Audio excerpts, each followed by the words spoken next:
സ്നേഹിതരെ,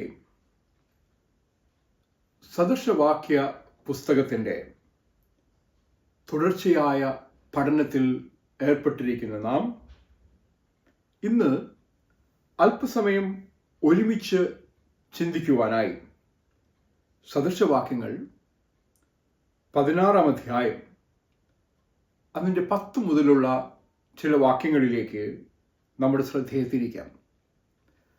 സാധാരണഗതിയിൽ ഓരോ സദൃശവാക്യത്തിൻ്റെയും ആഴമായ പൊരുൾ അന്വേഷിക്കുന്ന നാം ഇന്ന് ഒരു ആശയത്തെക്കുറിച്ച്, ജ്ഞാനി പറയുന്നതിനെക്കുറിച്ച് ഒരുമിച്ച് ചിന്തിക്കാം. അത് നേതൃത്വത്തിൽ ഇരിക്കുന്നവരുടെ സ്വഭാവ സവിശേഷതയെക്കുറിച്ചാണ്. ലോകത്തിൻ്റെ നാനാഭാഗങ്ങളിൽ രാഷ്ട്രീയത്തിലാകട്ടെ, സഭാ നേതൃത്വത്തിലാകട്ടെ, സംഘടനാ നേതൃത്വത്തിലാകട്ടെ, സമൂഹങ്ങളുടെ നേതൃത്വത്തിലാകട്ടെ, നല്ല നേതാക്കന്മാർ കുറയുന്നു എന്ന് ഒരു ചിന്ത വർദ്ധിക്കുന്ന ഒരു പശ്ചാത്തലത്തിൽ ഒരു നല്ല ഭരണാധികാരിയുടെ, ഒരു നല്ല നേതാവിൻ്റെ സ്വഭാവ സവിശേഷതകൾ എന്തൊക്കെയാണ് എന്നാണ് ജ്ഞാനി തലമുറകൾക്ക് പറഞ്ഞു കൊടുക്കുന്നത്. സദൃശവാക്യങ്ങൾ 16-ാം അധ്യായം 10-ാം വാക്യം: രാജാവിൻ്റെ അധരങ്ങളിൽ അരുളപ്പാടുണ്ട്, ന്യായവിധിയിൽ അവൻ്റെ വായ് പിഴയ്ക്കുന്നില്ല. 12-ാമത്തെ വാക്യം: ദുഷ്ടത പ്രവർത്തിക്കുന്നത് രാജാക്കന്മാർക്ക് വെറുപ്പ്, നീതി കൊണ്ടല്ലോ സിംഹാസനം സ്ഥിരപ്പെടുന്നത്.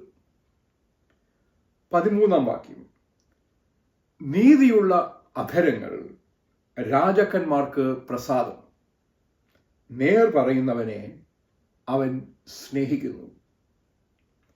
14-ാം വാക്യം: രാജാവിൻ്റെ ക്രോധം മരണദൂതന് തുല്യം, ജ്ഞാനമുള്ള മനുഷ്യനോ അതിനെ ശമിപ്പിക്കും. 15-ാമത്തെ വാക്യം: രാജാവിൻ്റെ മുഖപ്രകാശത്തിൽ ജീവനുണ്ട്, അവൻ്റെ പ്രസാദം പിന്മഴയുള്ള മേഘം പോലെയാകുന്നു. രാജാവിനെ കുറിച്ച്, ഭരണാധികാരിയെക്കുറിച്ച് വളരെ സുവ്യക്തമായ ഒരു വേദഭാഗം തന്നെയാണ് ഇവിടെ നാം കാണുന്നത്. അതിൽ ചില സവിശേഷതകളെക്കുറിച്ച് ഒരുമിച്ച് ധ്യാനിക്കുമ്പോൾ, കർത്താവേ, ഞങ്ങൾക്കും സഭയിലും സമൂഹത്തിലും ഇത്തരത്തിൽ ഭരണ നൈപുണ്യമുള്ളവരെ ദാനമായി നൽകണമേ എന്നത് നമ്മുടെ പ്രാർത്ഥനയാക്കുവാനായി നമുക്ക് ശ്രമിക്കാം. ഒന്നാമത്, നേതൃത്വത്തിലിരിക്കുന്നവരുടെ സ്വഭാവ സവിശേഷത ദൈവത്തിൻ്റെ അരുളപ്പാട് അവരുടെ അധരങ്ങളിൽ അവർ വഹിക്കുന്നു എന്നുള്ളതാണ്. നേതൃസ്ഥാനങ്ങൾ ദൈവ നിയോഗങ്ങളാണ്. അതുകൊണ്ട് തന്നെ ആ നേതൃസ്ഥാനത്തിരിക്കുന്നവർ അവർ ദൈവത്താൽ നിയോഗിക്കപ്പെട്ടവരാണെന്നും ദൈവത്തിൻ്റെ ദൗത്യം നിറവേറ്റേണ്ടവരാണെന്നും ബോധ്യമുള്ളവരായിരിക്കണം. ഹെർമെസ് ദൈവത്തിൻ്റെ സന്ദേശവാഹകനാണ്. ഗ്രീക്ക് ഐതിഹ്യമാലയിൽ അദ്ദേഹത്തെക്കുറിച്ച് പറയുന്നത് കാലുകളിൽ ചിറവുള്ള ചെറുദേവനാണ് അദ്ദേഹം എന്നുള്ളതാണ്. സ്വർഗത്തിൽ നിന്ന് ദൈവത്തിൻ്റെ സന്ദേശവാഹകനായി പറന്ന് അദ്ദേഹം ഭൂമിയിലെത്തുന്നു, മനുഷ്യരോട് സംസാരിക്കുന്നു. മനുഷ്യർക്ക് പറയുവാനുള്ള ദൈവത്തോടുള്ള സന്ദേശം, അത് ആദിയാകട്ടെ, ആവലാദികളാകട്ടെ, കൃതജ്ഞതയാകട്ടെ, സ്തോത്രമാകട്ടെ, എന്തു തന്നെയായാലും ആ സന്ദേശം മനസ്സിലാക്കി അവൻ തിരികെ ദൈവത്തിൻ്റെ അടുക്കൽ എത്തുന്നു. മനുഷ്യൻ്റെ സങ്കടങ്ങൾ, മനുഷ്യൻ്റെ ആവശ്യങ്ങൾ ദൈവത്തോട് പറയുന്നു. അതിന് പ്രതികരണം ദൈവം അറിയിക്കുമ്പോൾ ദൈവത്തിൻ്റെ ആ ഉത്തരവുമായി, അരുളപ്പാടുമായി അവൻ തിരികെ എത്തി ലോകത്തോട് വിളിച്ചു പറയുന്നു, ദൈവത്തിൻ്റെ അരുളപ്പാട് എനിക്കുണ്ടായതെന്തെന്നാൽ. സ്നേഹിതരെ, നേതൃത്വത്തിലിരിക്കുന്നവർ ദൈവത്തിൻ്റെ അരുളപ്പാട് അവരുടെ അധരങ്ങളിൽ വഹിക്കുന്നവരായിരിക്കണം. എന്താണ് അതിൻ്റെ പൊരുൾ? എന്താണ് അതിൻ്റെ അർത്ഥം? ദൈവത്തിൻ്റെ ഭാഷ മനസ്സിലാക്കുവാൻ കഴിയുമാറ് ദൈവ സാന്നിധ്യ ബോധത്തിൻ്റെ പൊരുൾ തിരിച്ചറിഞ്ഞ പ്രാർത്ഥനാ മനുഷ്യരാകണം അവർ. മനുഷ്യൻ്റെ ഭാഷ മനസ്സിലാകുവാൻ, അവൻ്റെ ഹൃദയത്തിൻ്റെ ഞരക്കം പോലും തിരിച്ചറിയുവാൻ കഴിയുന്നവരാകണം അവർ. ദൈവത്തിൻ്റെയും മനുഷ്യരുടെയും ഇടയിൽ ഇടനിലനിൽപ്പാൻ, ദൈവത്തിൻ്റെ അരുളപ്പാടുമായി മനുഷ്യരുടെ അരികിൽ എത്തുകയും മനുഷ്യൻ്റെ ആവലാദികൾ ദൈവ തിരുസന്നിധിയിൽ എത്തിക്കുകയും ചെയ്യുവാൻ കഴിയുന്നവരാകണം അവർ. രാജാവിൻ്റെ അധരങ്ങളിൽ അരുളപ്പാടുണ്ട്, ദൈവത്തിൻ്റെ അരുളപ്പാട്. ഇന്ന് പ്രാർത്ഥനാനിരതരായ നേതൃത്വത്തിൽ ഇരിക്കുന്നവരുടെ അഭാവമാണ് നമ്മുടെ അപജയങ്ങളിൽ ഒന്ന് എന്ന തിരിച്ചറിവാണ്. നാം ഓരോരുത്തരും ദൈവത്തിൻ്റെ അരുളപ്പാട് സ്വീകരിക്കുന്നവരായി, ദൈവത്തിൻ്റെ അരുളപ്പാട് പകർന്നു നൽകുന്നവരായി, ദൈവത്തിൻ്റെ അരുളപ്പാട് അധരങ്ങളിൽ വഹിക്കുന്നവരായി തീരുന്ന നേതൃത്വത്തിലുള്ളവർക്കായി പ്രാർത്ഥിക്കേണ്ടത്, കാക്ഷിക്കേണ്ടത്.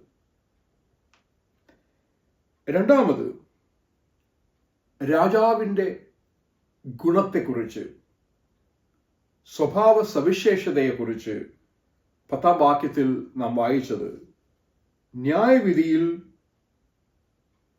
പിഴയ്ക്കാത്ത വായ എന്നുള്ളതാണ്. നീതിയിൽ നിന്ന് അണുകിട വിട്ടുമാറാത്ത നേതാവ്, നീതിയോട് പ്രതിബദ്ധതയുള്ള നേതാവ്, കള്ളപ്പറയും ചെറുനാഴിയും ഇല്ലാത്ത നന്മയുടെയും വഴിയിൽ ജീവിക്കുന്ന നേതൃത്വം. ഇന്ന് ലോകത്തിൻ്റെ നാനാഭാഗങ്ങളിൽ നേതൃത്വത്തെക്കുറിച്ച് നമ്മെ കണ്ണീരണിയിക്കുന്ന ചിന്ത, അവർ അന്യായത്തിൻ്റെ വഴിയിൽ പോകുന്നുവെന്നുള്ളതാണ്, അഴിമതിയുടെ വഴിയിൽ പോകുന്നുവെന്നുള്ളതാണ്, അരുതാത്തതിൻ്റെ വഴിയിൽ പോകുന്നുവെന്നുള്ളതാണ്.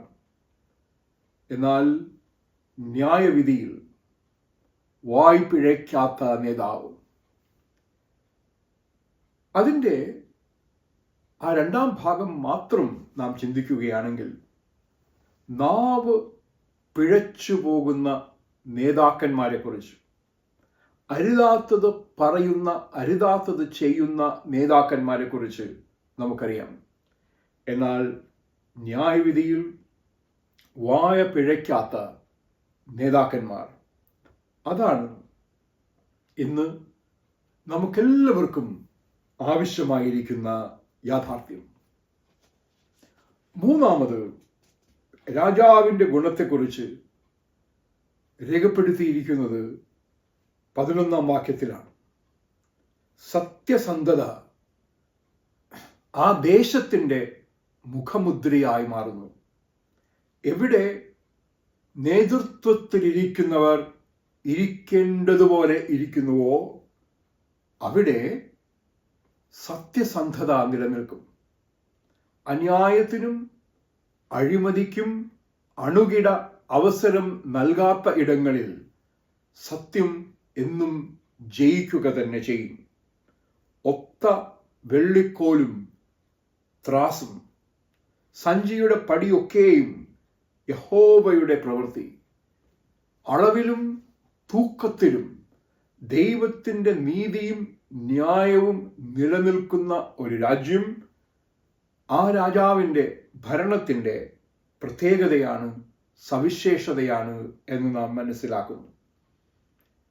കള്ളപ്പറയും ചെറുനാഴിയും ഇന്ന് ലോകക്രമത്തിൻ്റെ പ്രതീകങ്ങളാണ്.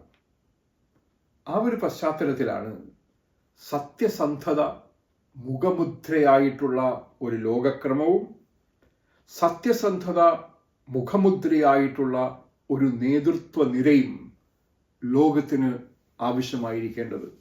സഭകളിൽ ആ സത്യസന്ധമായ നേതൃത്വം നമുക്ക് ലഭിക്കേണ്ടതിന്, സമൂഹങ്ങൾക്കും രാഷ്ട്രങ്ങൾക്കും ഈ സത്യസന്ധമായ നേതൃത്വം ലഭിക്കേണ്ടതിന് നമുക്ക് ഒരുമിച്ച് പ്രാർത്ഥിക്കേണ്ടിയിരിക്കുന്നു.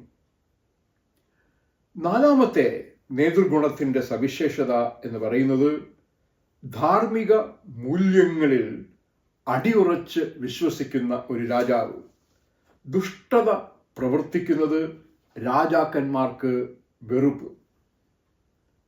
ഇന്ന് ഒരുപാട് നേതൃത്വത്തിലിരിക്കുന്നവർ ദുഷ്ടത പ്രവർത്തിക്കുന്നു എന്ന് മാത്രമല്ല, ദുഷ്ടത പ്രവർത്തിക്കുന്നവരെ പ്രോത്സാഹിപ്പിക്കുകയും ചെയ്യുന്നു. അവരുടെ കൂട്ടായ്മയുടെ, അവരുടെ സംഘത്തിൻ്റെ ഭാഗമായി ദുഷ്ടപ്രവർത്തികൾ ചെയ്യുന്നവരെ ന്യായീകരിക്കുന്നു, കൂടെ കൂട്ടുന്നു, സംരക്ഷിക്കുന്നു. എന്നാൽ നല്ല നേതാവ്, നല്ലൊരു രാജാവ് ദുഷ്ടത പ്രവർത്തിക്കുന്നവരെ വെറുക്കുന്നവനാണ്. ധാർമ്മിക മൂല്യങ്ങളിൽ അടിയുറച്ച് വിശ്വസിക്കുന്ന ഒരാളാണ്. ഈ സവിശേഷതയാണ്, ഈ പ്രത്യേകതയാണ് നാം ശ്രദ്ധിക്കേണ്ടത്. ദുഷ്ടത പ്രവർത്തിക്കുന്നത് രാജാക്കന്മാർ ഇഷ്ടപ്പെടുന്നില്ല. എന്നാൽ അഞ്ചാമത്, അവരുടെ സിംഹാസനം നീതിയിൽ അധിഷ്ഠിതമായ ഒന്നാണ്. നീതി കൊണ്ടല്ലോ സിംഹാസനം സ്ഥിരപ്പെടുന്നത്. ഓരോരുത്തരും അവരുടെ സ്ഥാനമാനങ്ങൾ നഷ്ടപ്പെട്ടു പോകാതിരിക്കാൻ, അവരുടെ സിംഹാസനങ്ങൾ സ്ഥിരമാക്കുവാൻ ഒരുപാട് മാർഗങ്ങൾ അന്വേഷിക്കുന്ന ഒരു ലോകത്തിലാണ് നാം ജീവിക്കുന്നത്. നേരായ വഴികളിലൂടെ അല്ലാതെ തന്നെ അധികാരസ്ഥാനങ്ങളിൽ കടിച്ചു തൂങ്ങുവാനായി ശ്രമിക്കുന്നവരുടെ എണ്ണം വർദ്ധിച്ചു വരുന്നൊരു ലോകത്ത് നേതൃനിരയിൽ ഇരിക്കുന്നവർ നീതിയിൽ അധിഷ്ഠിതമായിരിക്കണമെന്നും നീതി കൊണ്ടാണ് അവരുടെ സിംഹാസനം സ്ഥിരപ്പെടുന്നതെന്നും ജ്ഞാനി രേഖപ്പെടുത്തുകയാണ്, ഓർമ്മപ്പെടുത്തുകയാണ്. ദുഷ്ടത പ്രവർത്തിക്കുന്നത് രാജാക്കന്മാർക്ക് വെറുപ്പ്. നീതി കൊണ്ടല്ലോ സിംഹാസനം സ്ഥിരപ്പെടുന്നത്.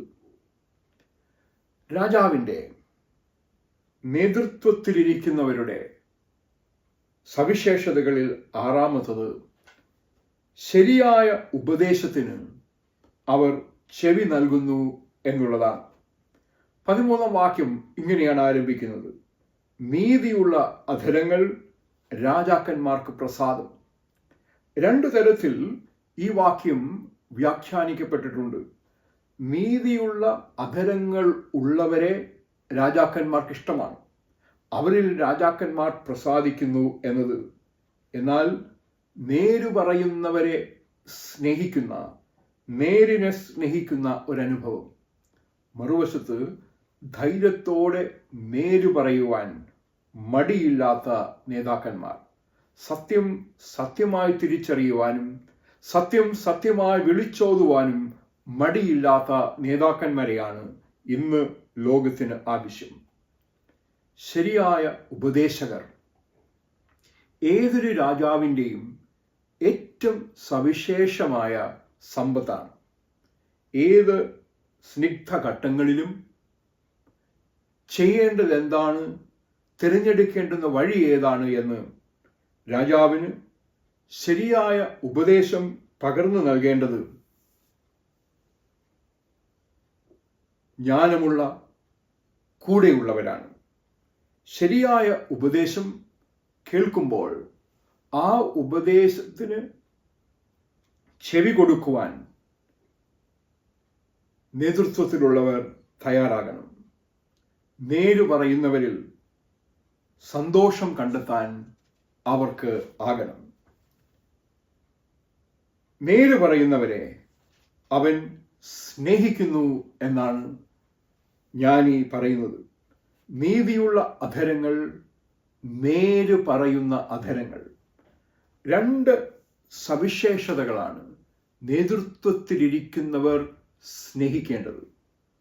നീതിയുള്ള അധരങ്ങളുള്ളവർ, നേര് പറയുന്നവർ. ഇന്ന് ഒരുപാട് കള്ളങ്ങൾ വ്യാപരിക്കുന്ന ഒരു ലോകം. മാധ്യമങ്ങൾ സൃഷ്ടിക്കുന്ന അസത്യങ്ങൾ ഒരുപാടുള്ളൊരു ലോകം. തങ്ങളുടെ സ്ഥാനം ഉറപ്പിക്കുവാനായി ഏത് അസത്യവും പറയുവാൻ മടിയില്ലാത്തവരുടെ ഒരു ലോകം. ആ ഒരു ലോകത്തിലാണ് നീതിയുള്ള അധരങ്ങളെ സ്നേഹിക്കുന്ന, നേര് പറയുന്നവരെ സ്നേഹിക്കുന്ന രാജാക്കന്മാരെക്കുറിച്ച്, ദേശാധിപതികളെക്കുറിച്ച്, നേതൃത്വത്തിലിരിക്കുന്നവരെക്കുറിച്ച് ഞാൻ ഈ തലമുറകളെ ഓർമ്മപ്പെടുത്തുന്നത്. അത്തരത്തിലുള്ളവരുടെ ഏഴാമത്തെ സവിശേഷത അധികാരവും അനുകമ്പയും കോർത്തിണക്കുവാൻ കഴിയുന്ന അവസ്ഥയാണ്. 14-ാം വാക്യത്തിൽ നാം ഇങ്ങനെ കാണുന്നു: രാജാവിൻ്റെ ക്രോധം മരണദൂതന് തുല്യം, ജ്ഞാനമുള്ള മനുഷ്യനോ അതിനെ ശമിപ്പിക്കുന്നു.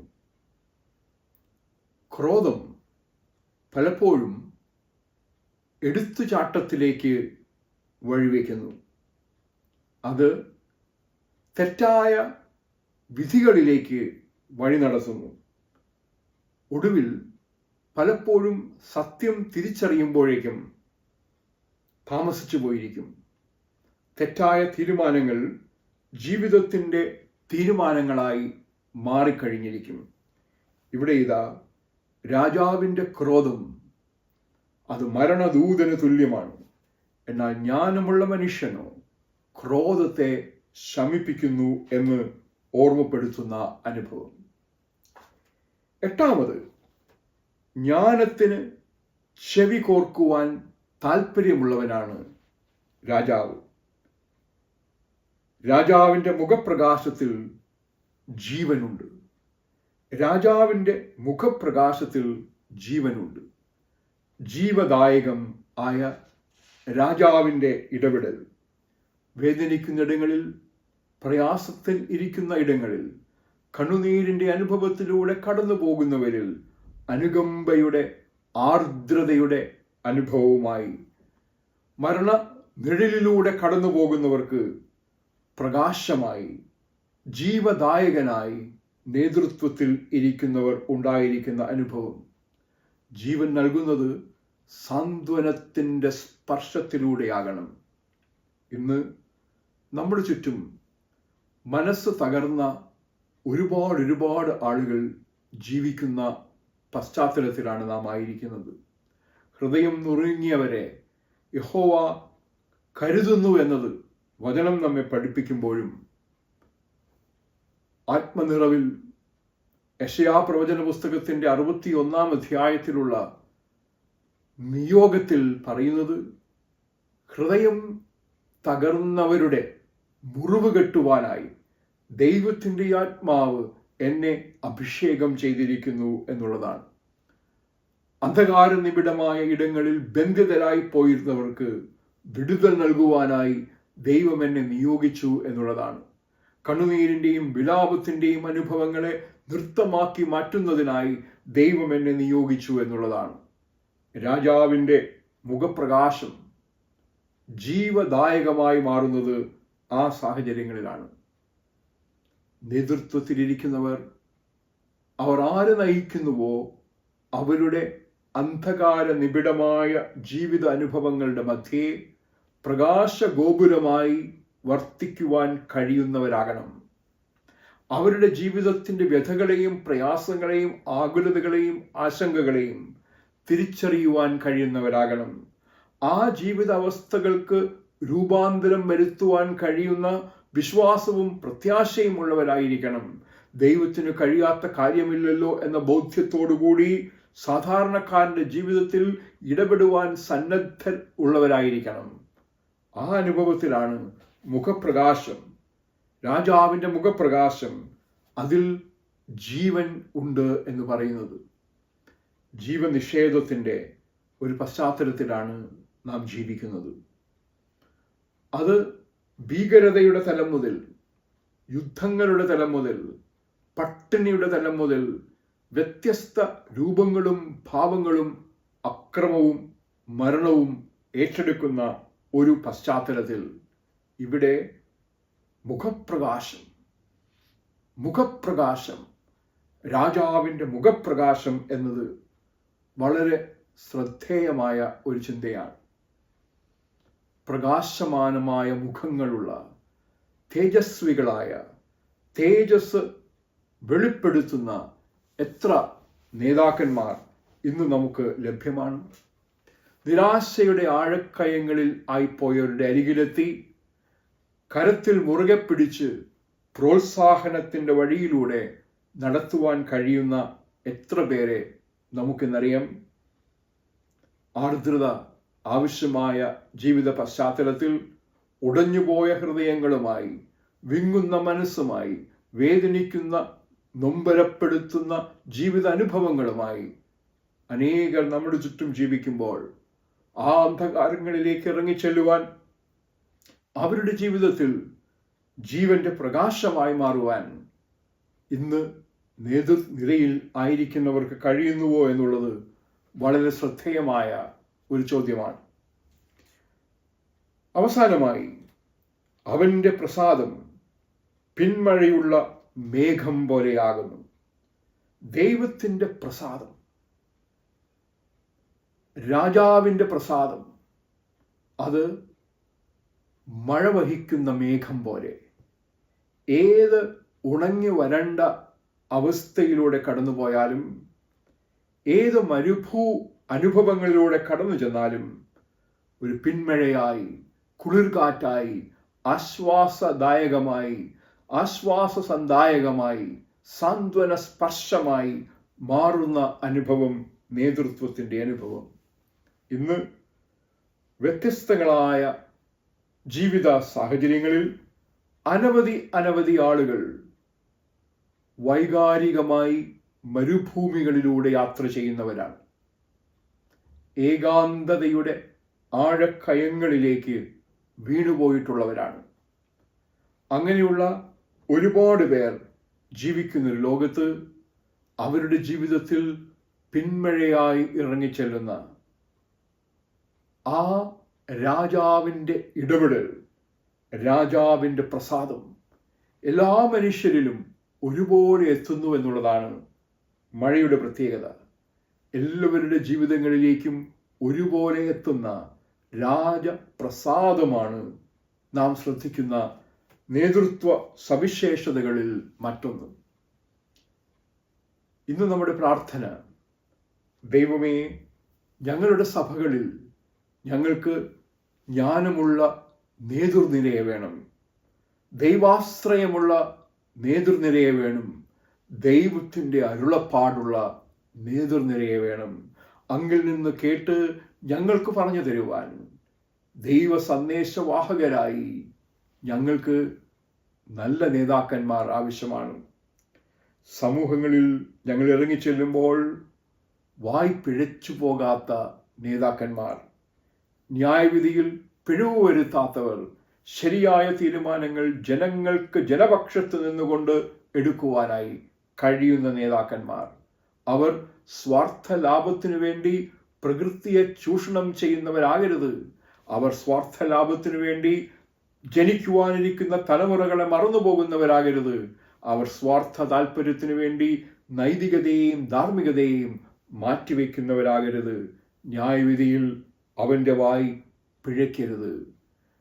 കള്ളത്തുലാസും തെറ്റായ അളവുകോലുകളും ഇല്ലാത്തൊരു രാജ്യത്തെ നയിക്കുവാൻ കഴിയുന്നവരാകണം ഞങ്ങളുടെ പ്രാർത്ഥനയിലെ നേതൃനിരയിൽ ഇരിക്കുന്നവർ. ദുഷ്ടതയുമായി ഒരു തരത്തിലും സന്ധി ചെയ്യാത്ത ഭരണകർത്താക്കന്മാരെ ഞങ്ങൾക്ക് ആവശ്യമാണ്. തിന്മയുമായി സന്ധി ചെയ്യാത്തവരെ ഞങ്ങൾക്ക് നൽകണമേ എന്നത് നമ്മുടെ പ്രാർത്ഥനയാകാം. നീതി കൊണ്ട് മാത്രം അവരുടെ ഇരിപ്പിടങ്ങളെ, സിംഹാസനങ്ങളെ സ്ഥിരപ്പെടുത്തുന്ന, നീതിയിലും ന്യായത്തിലും സത്യത്തിലും അധിഷ്ഠിതമായി ഭരണ നൈപുണ്യതയോടെ നയിക്കുവാൻ കഴിയുന്ന നേതാക്കന്മാരെ ഞങ്ങൾക്ക് ആവശ്യമുണ്ട്. നീതിയുള്ള അധരങ്ങളിൽ പ്രസാദം കണ്ടെത്തുന്നവരാകണം അവർ. നേർ പറയുന്നവരെ സ്നേഹിക്കുന്നവരാകണം അവർ. അസത്യം കൊടികുത്തി വാഴുന്നൊരു ലോകത്ത്, സത്യത്തിന് സ്ഥാനമില്ല എന്ന് കരുതിപ്പോകുന്നൊരു ലോകത്ത്, സത്യം വീണ്ടും ജയിക്കുന്ന തരത്തിൽ സത്യത്തെ മുൻനിർത്തി ഭരിക്കുന്ന, നേതൃത്വം നൽകുന്ന നേതാക്കന്മാരെയാണ് നമുക്ക് ആവശ്യം. രാജാവിൻ്റെ ക്രോധം, എടുത്തുചാട്ടം അത് മരണത്തിൽ കലാശിക്കുമ്പോൾ, പലപ്പോഴും നേതൃനിരയിലിരിക്കുന്നവരുടെ തെറ്റായ തീരുമാനങ്ങൾ യുദ്ധങ്ങളിലേക്ക് നയിക്കുമ്പോൾ, ഭീകരവാദങ്ങളിലേക്ക് നയിക്കുമ്പോൾ, കൊലപാതകങ്ങളിലേക്ക് നയിക്കുമ്പോൾ, ജീവനഷ്ടത്തിലേക്ക് നയിക്കുമ്പോൾ, രാജാവിൻ്റെ ക്രോധം മരണദൂതന് തുല്യമെന്ന് പറയുന്ന അതേ ശ്വാസത്തിൽ തന്നെ ജ്ഞാനമുള്ള മനുഷ്യന് ആ ക്രോധത്തെ ശമിപ്പിക്കാൻ കഴിയും എന്നുള്ള ഓർമ്മപ്പെടുത്തലും നാം മറന്നു പോകരുത്. ഇന്ന് ഞാനും നിങ്ങളും ഓർമ്മപ്പെടുത്തുന്നത് രാജാവിൻ്റെ പ്രസാദം ജീവദായകമാണ് എന്നുള്ളതാണ്.